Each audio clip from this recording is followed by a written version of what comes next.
Mesdames, Messieurs, amis internautes, bonjour. Le projet de la nouvelle constitution ivoirienne a été adopté ce mercredi 28 septembre en Conseil des ministres. Pour le président de la République, Alassane Ouattara, cette nouvelle constitution doit être en vigueur dès le début de l'année prochaine. Pendant ce temps, l'opposition accentue sa campagne pour faire échec à ce processus. Que renferme donc cette nouvelle constitution? Pourquoi l'opposition exprime des réserves? Pour en parler, mesdames, messieurs, nous avons l'honneur de recevoir pour vous monsieur le président du Front populaire ivoirien, monsieur Pascal Affi Ilissant. Monsieur le président, bonjour. Merci d'avoir accepté notre invitation. Alors, tout de suite, on va entrer dans le vif du sujet. Les commentaires vont bon train déjà. Les Ivoiriens parlent relativement au contenu de cette nouvelle constitution, de la modification de l'article 35, de la création d'un Sénat et d'un poste de vice-présidence. Alors, monsieur le président du FPI, que savez-vous concrètement de ce nouveau texte et pourquoi vous vous y opposez? Justement, nous nous opposons à cette constitution parce qu'à l'heure actuelle, nous n'en savons pas grand-chose. Alors que adopter une nouvelle constitution n'est pas un acte banal, ce n'est pas un acte quotidien. C'est un acte fondateur qui exige donc une large consultation si l'on veut se doter d'une constitution consensuelle qui puisse affronter le temps. Or, jusqu'à présent, alors que le chef de l'État annonce le référendum pour la fin du mois d'octobre, c'est-à-dire dans un mois, très peu d'Ivoiriens ont la mouture de ce nouveau texte. Tout ce que nous en savons, ce sont les confidences, quelques déclarations qui sont faites à l'occasion de certaines rencontres. Et lorsque donc nous regardons tout ce processus et le contenu, quelques éléments du contenu qui nous sont parvenus, nous considérons que le processus est mal engagé, que ce n'est pas de cette manière qu'on peut se doter d'une constitution consensuelle, surtout si elle doit prendre en compte la longue période d'instabilité que le pays a connue et si elle doit fonder la démocratie et la paix pour l'avenir de la Côte d'Ivoire. Donc il y a trois raisons qui motivent notre opposition. Une raison liée au contexte, au fait que pour qu'il y ait une nouvelle constitution, il faut un large consensus, il faut un environnement apaisé, un environnement de convivialité, un environnement d'unité nationale, ce qui n'est pas le cas aujourd'hui. Les Ivoiriens sont divisés. Comment peut-il aller à une constitution consensuelle dans la division, dans les frustrations, dans les humiliations, dans les ressentiments? Il y a encore de nombreux prisonniers politiques.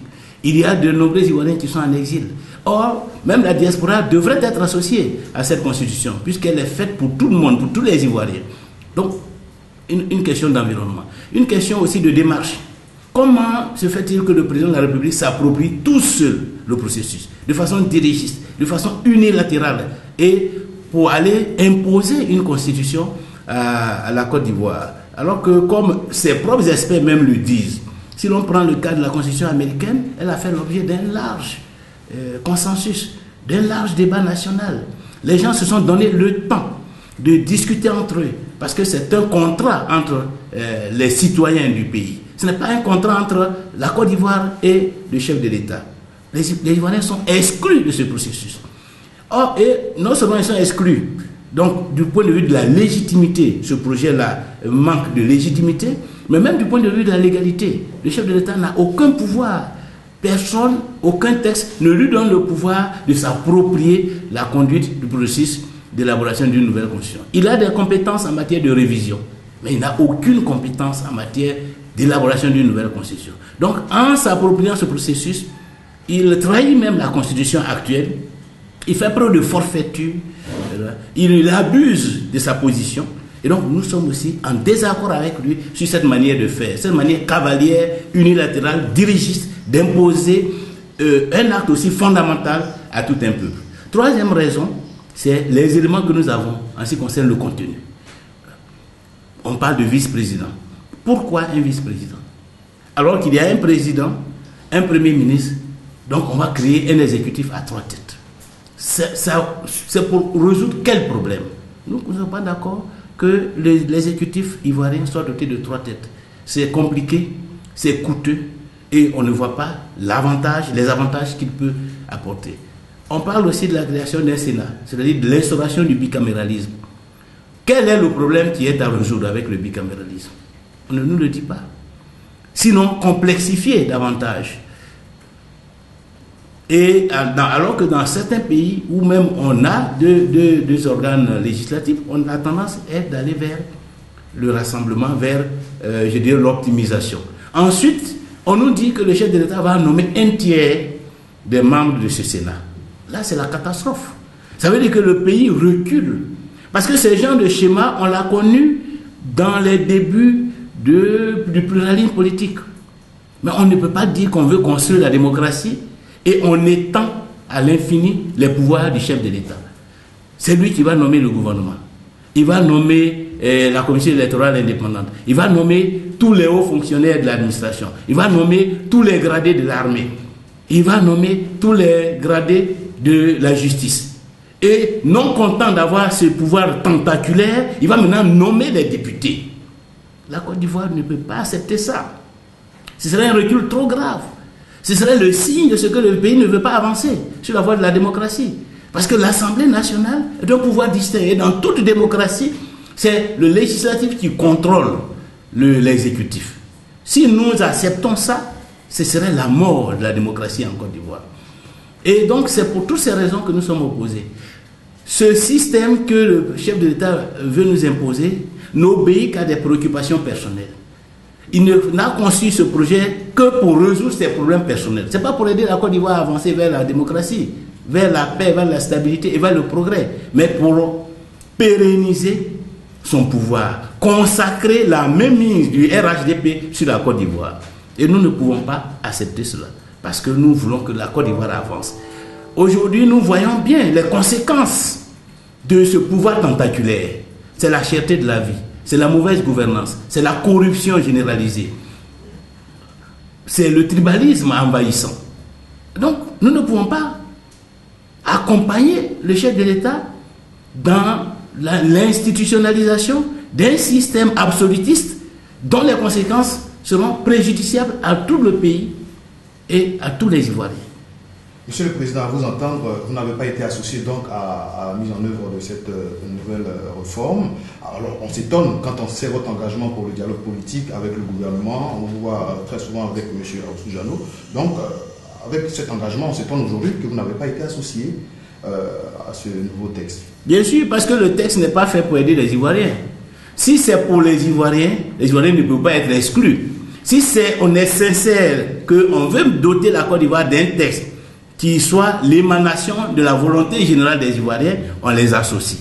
Mais lorsqu'on veut leur imposer quelque chose, quand vous décidez d'imposer quelque chose à une communauté, vous faites tout pour ne pas les associer, parce que certainement que les propositions qu'ils vont faire vont aller à l'encontre de vos ambitions secrètes. Et donc ici, il y a une volonté, il y a un agenda secret, une volonté d'imposer des idées. Donc il faut l'opacité, il faut court-circuiter le peuple, et c'est pourquoi nous n'avons pas été associés. Parlant d'agenda, Monsieur le Président, un collectif de 15 ONG ivoiriennes internationales a appelé en mi-septembre au report de ce référendum, estimant qu'une importante proportion de la population était peu informée du projet et de ses motivations.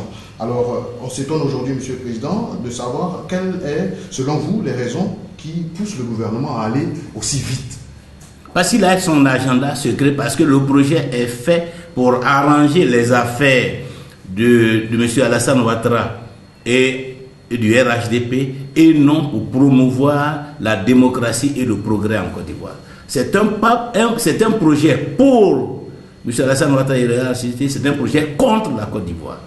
L'opposition ne croise pas les doigts. En juin dernier, des partis de l'opposition, dont le Front populaire ivoirien notamment, ont lancé une campagne de mobilisation contre cette nouvelle constitution. Alors aujourd'hui, quel est le bilan de cette action que vous avez menée, vu que le texte est passé en Conseil des ministres et bientôt devant l'Assemblée nationale? Nous nous réjouissons de savoir que notre position est épousée par la grande majorité des Ivoiriens. Aujourd'hui, la grande majorité des Ivoiriens n'adhèrent pas à cette réforme constitutionnelle. Maintenant, il faut les faire passer de la posture d'opposition à une action concrète sur le terrain pour amener le chef de l'État à reculer, pour amener le chef de l'État à mettre fin à l'initiative. Et donc, la campagne de sensibilisation et de mobilisation que nous avons engagée et qui va se poursuivre jusqu'au 15 octobre vise à mobiliser, à motiver nos compatriotes afin qu'ils fassent barrage à cette initiative. Donc, nous espérons, à travers le monde que nous allons rassembler dans les meetings, que le chef de l'État prendra conscience que son projet est impopulaire, que ce projet-là va créer davantage de divisions à l'intérieur du peuple et qu'il faut y mettre fin, parce que la Côte d'Ivoire n'a pas besoin de ça. Aujourd'hui, ce que les Ivoiriens attendent d'un leader politique, c'est qu'il pose des actes qui rassemblent, des actes qui consolident une unité nationale, et non des actes qui créent davantage de divisions, alors que le pays n'est pas sorti de la crise de 2010-2011. Et donc, nous espérons que par notre mobilisation, nous allons influencer la position du chef de l'État et qu'il va renoncer à ce projet, en tout cas le réengager sur des bases consensuelles. Si à la fin de ces manifestations, disons de ces meetings de mobilisation, il n'a pas entendu raison, nous allons passer à d'autres phases qui seront par exemple des manifestations des rues, des appels à manifester pacifiquement et démocratiquement dans la rue, pour que peut-être que les meetings n'ont pas été suffisamment, je dirais, gigantesques, pour qu'à travers le monde que nous allons mettre dans la rue, ils comprennent que la grande majorité n'adhère pas à ce projet et qu'il faut changer de méthode. Monsieur le Président, en juin, lors de cette manifestation avec les autres partis d'opposition, vous avez déclaré qu'il faut contraindre le président Ouattara à mettre fin à cette procédure. Aujourd'hui, est-ce que vous ne pensez pas avoir échoué? Non, puisque nous ne sommes pas encore à la fin du processus. C'est vrai que pendant que nous mobilisons, le chef de l'État aussi poursuit sa marche, mais sachez que pour le moment, le collège électoral n'a pas encore été convoqué à un référendum, que le texte n'est même pas encore passé devant l'Assemblée nationale. On nous indique que cela sera fait le 5.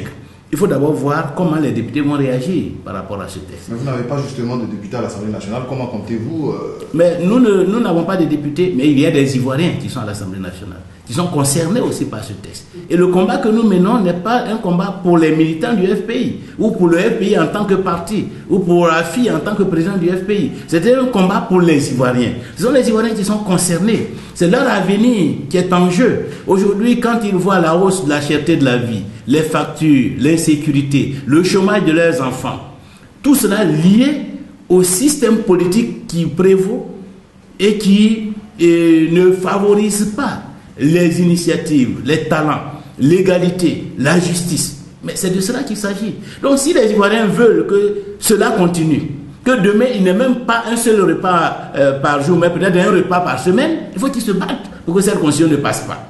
Donc c'est de cela qu'il s'agit. Et ces Ivoiriens, ils se trouvent dans l'opposition, mais ils se trouvent aussi à l'Assemblée nationale. Ils se trouvent dans tous les partis politiques.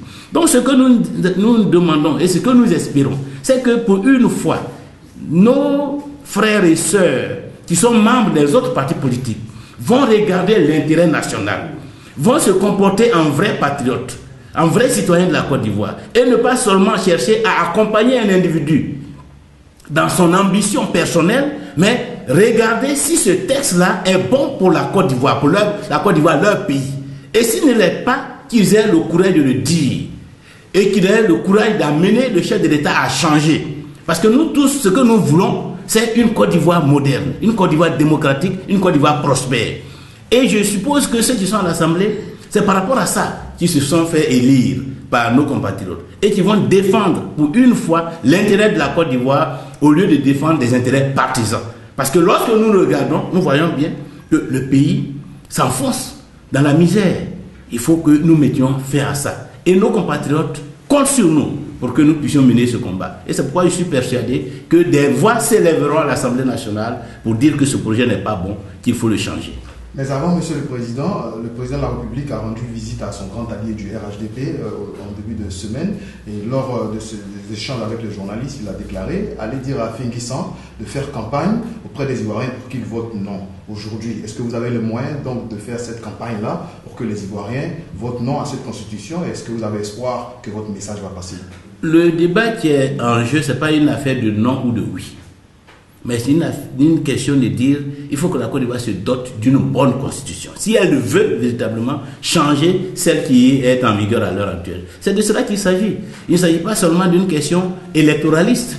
Et si d'aventure on devait même voter non, ce n'est pas le chef de l'État qui doit dicter à l'opposition sa conduite. Nous avons des organes, nous allons nous réunir le moment venu et nous prendrons la position qui nous paraît la mieux indiquée pour la Côte d'Ivoire. Pour le moment, nous ne sommes pas dans la logique du vote.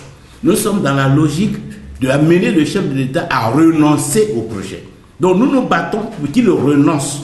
Nous ne nous battons pas pour qu'on dise oui ou qu'on dise non. Avec quels moyens, Monsieur le Président? Mais les meetings que nous allons faire, les moyens démocratiques, la mobilisation et demain, d'autres actions pacifiques et démocratiques que nous allons déployer comme dans toutes les démocraties pour nous faire entendre des pouvoirs publics et pour amener ceux-ci au regard de, je dirais, de l'importance de la mobilisation, les amener à renoncer. Parce qu'on gouverne pour le peuple, on ne gouverne pas contre le peuple. Parlons de mobilisation, Monsieur le Président, vous êtes au four et au moulin, vous êtes sur le terrain depuis quelques mois. Pensez-vous que votre message est entendu par les Ivoiriens?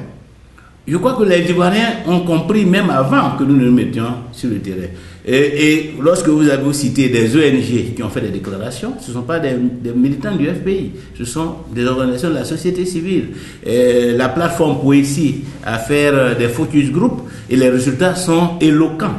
La grande majorité des Ivoiriens n'adhèrent pas à ce projet. Et donc, ça veut dire que le message est déjà compris. Les uns et les autres ont déjà compris le danger de cette constitution et ne sont pas d'accord. Maintenant, il faut qu'ils trouvent une organisation politique qui prenne le leadership de la lutte, qui prenne le devant de l'action. Et donc, le Front populaire ivoirien et l'Alliance ont décidé d'assumer cette responsabilité, de se mettre devant et d'inviter le peuple de Côte d'Ivoire à se rassembler autour d'eux pour qu'ils disent non à ce projet de nouvelle constitution.